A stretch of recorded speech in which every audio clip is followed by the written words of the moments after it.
野外皮卡房车，方向里面终于有灯了，见证奇迹的时刻到了！咔，怎么不亮？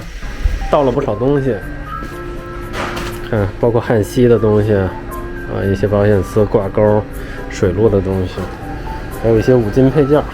焊锡倒了完以后呢，一些室内的灯具也可以去安装了。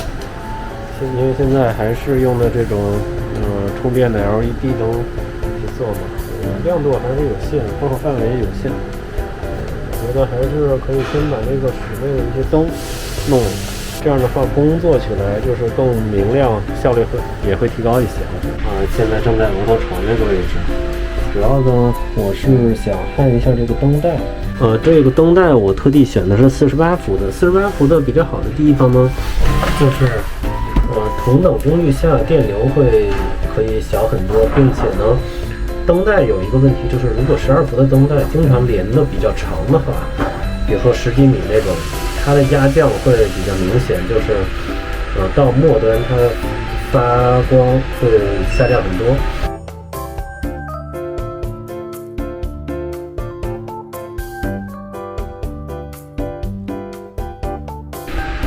48伏就没有这个问题了。还有一个就是我的电路本来就48伏的系统，所以带48伏的灯带也是比较顺畅。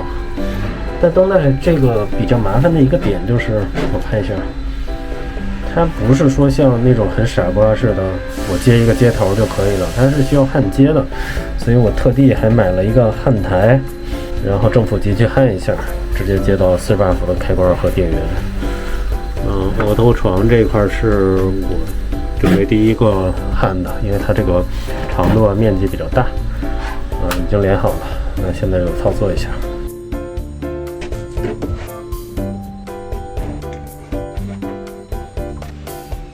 现在看一下，这个正负极焊的应该还算比较漂亮，离得也比较远。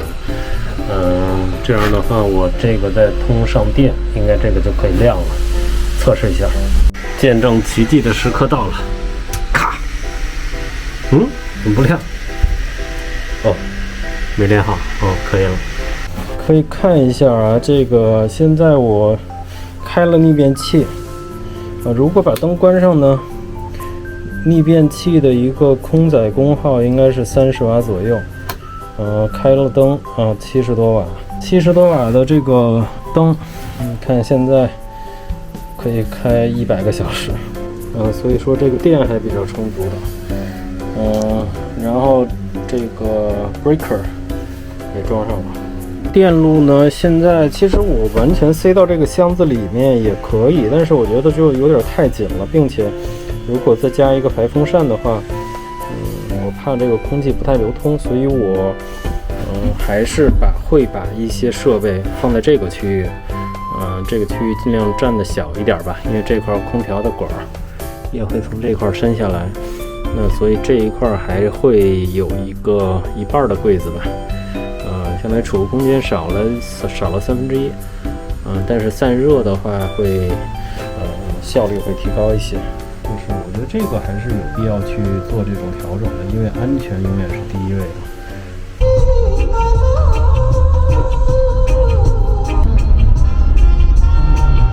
The next day.